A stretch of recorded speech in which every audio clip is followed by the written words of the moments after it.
Gano'ng kahaba yun?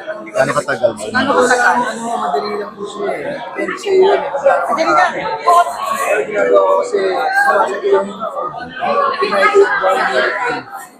Wow. Tapos pag nag-set ako, hindi na ako siya kumakain. Tips lang ako, TV. Tapos, yun. Kasi paano na-achieve naman yung Pero Dennis, anong feeling na every time may movie ka parang laging Diba? may anticipation no, magiging best actor ka? Flattering or Kasi nakakatakot? yung flattering, nakakaba. Pero katulad yung sinabi ko, ako yung isang tao na talaga never umaasal ng mga basta matuwa yung mga manonood, matuwa yung mga kasamayan ko. Lalo na yung mga tao na tiwala sa akin. Feeling ko, ano na yun, award na yun para sa akin. Winner na yung pagkakamit ko sa mga kasama sa itong past, lalo na sa 50th anniversary ng Metro Manila Fest. At ito rin po yung first project na photo ng Compelling Writer. Ayaw nga, no? Doon pa lang, winner na talaga. Panalo na talaga. Pero what made you decide na makipag-oprod sa project nito? Eh, syempre po, inisip namin. Alin ba nauna, yung kinuha kang bida or Inalok ko muna yung script. Yung script, basa ko yung script. Inisip namin, pinaproduce namin yung pelikula. Ito yung sa special skill ko kasi siya nahihirapan siya bumitaw sa tapos nalagyan sa ibang set. Pero ako, siguro, special skill ko yung mabilis ko siyang ma-switch ko. Kaya gaya sa punong araw, kaya ko tumawid. Paano yun? Yun nga eh. Ang hirap pareho nun masyadong pabigat. Akala ko, Lalo na pagdating ng bahay. tinanggap ko yung project yun dahil akala ko magiging best day ko yun pag shoot ako ng kasi wala akong masyadong dialogue. Pero mas mahirap pa pala dahil hindi mo kaya hindi kailangan ng mahabang dialogue. Kailangan mo lang ng tamang timpla ng emosyon para maramdaman ng mga tao yung gusto mong maramdaman nila doon sa mga eksena na sinushoot mo. Naiiba talaga. Ito na, So anong mas mahirap? Yung sa series o yung ito?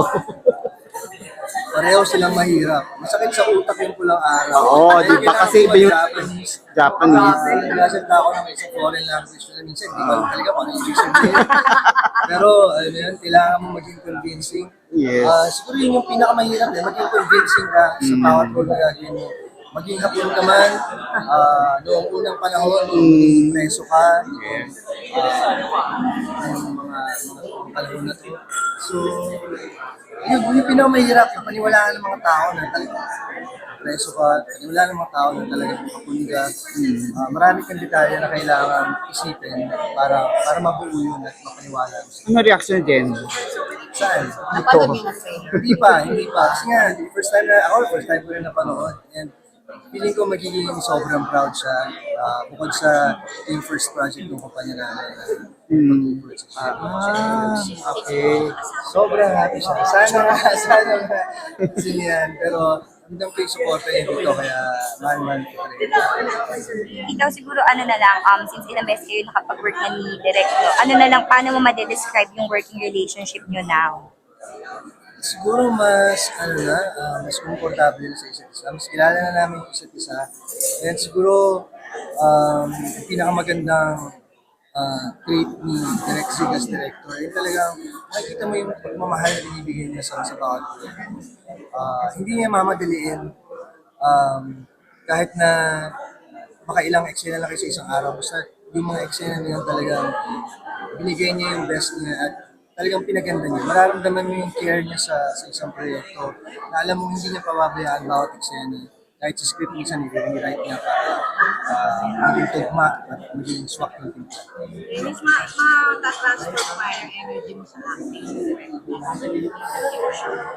Wow. Hindi imposible dahil siguro sa pagiging actor ko ng more than 20 years, pag-observe sa bawat taping, shooting, kung ano pa mga projects na ginawa ko. Kahit pa paano, siguro mas magiging komportable ako sa pag-direct natin dahil alam ko kung paano magtrabaho yun sa artist. Okay. Ay, ako naman. Kasi yung mga boss na Picture na lang. dream ng ibang actor. So parang ito, na kumuha mo na yun. Ano pa ang dream? Actually, dream ko rin talaga yung mga yun, kaya ako yung kinukuha dahil tulad nito, Yan, nakukuha mo. So, meron pa bang natitira? marami pang mga kwento na pwedeng gawin, na makaka-inspire pa ng maraming mga ano. Next year, marami kayong gagawin projects na ibang-iba rin naman dito, kaya nakakatuwa dahil daming nag-pitch ng mga bagong ideas and nagtutulungan kami na mag-isip ng mga bagong proyekto na yun. All out comedy naman. All out comedy. Oo, abangan nyo. Magkakaroon. TikTok din. TikTok edition. Picture na lang ako. Taga picture. Picture tayo. One. Bye.